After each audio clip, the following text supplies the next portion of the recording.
मला फार काही अभिनयाचं पण येत नाहीये, सो माझं काही नाही होऊ शकत. सो जाऊ दे, आपण लग्न करूया.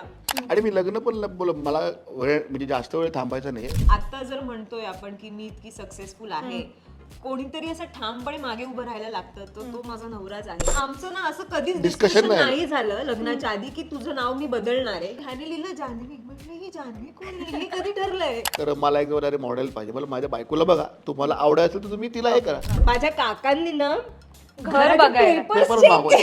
भाड्यावर आहे की नाही. घराच्या नावावर आहेत का घराचे पेपर, की नक्की हा बंगला ह्यांचाच आहे का? मुरुडमध्ये फिरा आणि माझं नाव विचारा.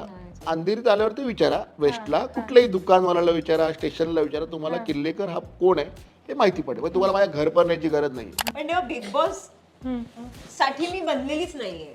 परत दुसरी जान्हवी नको.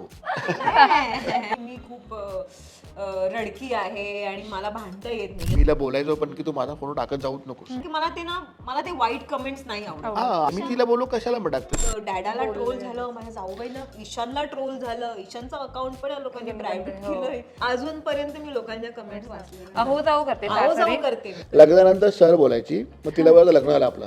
माझी सासू आयुष्यात कधी एक फोटो पण न काढलेली, तिने माझ्यासाठी व्हिडिओ बनवली, बाईट बनवली. मला ह्यांचं बघून काही रडायला नाही आलं, पण मला आईची व्हिडिओ बघून इतकं रडायला आलं.